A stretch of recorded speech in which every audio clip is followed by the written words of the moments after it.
સમૂહ લગ્નના આયોજન થતા હોય તો સમૂહ લગ્નમાં જે ભાગ લેતા હોય એ લોકો આર્થિક રીતે સદ્ધર ન હોય એવા લોકો સમૂહ લગ્નમાં ભાગ લેતા હોય એટલે ખરેખર તો કોઈ પણ વ્યક્તિને વિરોધ ન કરવો જોઈએ. પરંતુ આજે જે ગોંડલમાં ઘટના બની છે તો એમાં હું તમને જણાવી દઉં કે જે સરદાર પટેલ સોશિયલ ગ્રુપ છે એમના બે આયોજકો એટલે કે મુખ્ય પ્રમુખ છે બટુકભાઈ ઠુમર અને ટ્રસ્ટી ગિરધરભાઈ વેકરિયા દ્વારા ડાયાભાઈ અને નિખિલભાઈનો સંપર્ક કરવામાં આવ્યો. સુરત ખાતે રૂબરૂ જઈ અને આખા કાર્યક્રમની વિગત આપી, ચર્ચા થઈ અને ચર્ચાના અંતે 11,11,111 રૂપિયા જેવું દાન આપવાનું ડાયાભાઈએ સંમતિ આપી અને કીધું કે આમાં 4 ફોટા લેવાના છે. એમાં એક મારા પાર્ટનર નિખિલભાઈ દુંગા અને બીજા મારા પરિવારના 2 સભ્યો છે એમના ને એક મારો ફોટો.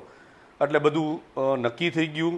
પરંતુ જ્યારે આ કંકોત્રી છાપવાની વાત આવી ત્યારે કંકોત્રીનું પ્રૂફ અમારી પાસે આવ્યું અને આ સારું કાર્ય થતું હતું એટલે અમે એ પ્રૂફને મીડિયામાં એટલે કે સોશિયલ મીડિયામાં વાયરલ કર્યું. જે વાયરલ થતાં જે એક રાજકીય વ્યક્તિ છે ગોંડલમાં કે જે લેવા પડે સમાજમાંથી પણ નથી આવતા અને ભારતીય જનતા પાર્ટીના સર્વે કરવા છે એવા વ્યક્તિ દ્વારા આ 2 આયોજક અને ત્રીજા એક લાલજીભાઈ ચડાવ્યા આ ત્રણેયને બોલાવી અને કહેવામાં આવ્યું કે આ વ્યક્તિના પૈસા લેવાના થતા નથી ને જો તમે પૈસા લીધા તો તમે મારી સાથે દુશ્મનીની તૈયારી રાખજો. એટલે આ લોકો ક્યાંક ને ક્યાંક ડરી અને અમને પાસેથી પૈસા લેવાની ના પાડી અને એવું કીધું કે અમે તમારા પૈસા ન લઈ શકીએ.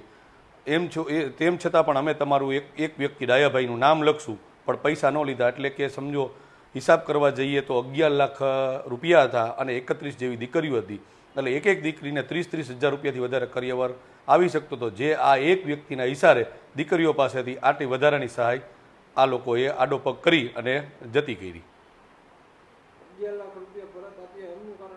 બસ આ વ્યક્તિના દબાણથી જ પરત આપી દીધી. પરત આપ્યા એટલે કે લીધા જ નહીં. જ્યારે પૈસા આપવાની વાત આવી ત્યારે આ લોકોએ પહેલાં ના પાડી. પછી આપણે કીધું કે ભાઈ તમે એક કામ કરો, જે વ્યક્તિ ના પાડતા હોય તો આપણે ચડાવો કરીએ. જો એ વ્યક્તિ 22 લાખ આપે તો અમે 50 લાખ આપશું, એ વ્યક્તિ 50 લાખ આપે તો અમે 1 કરોડ આપશું.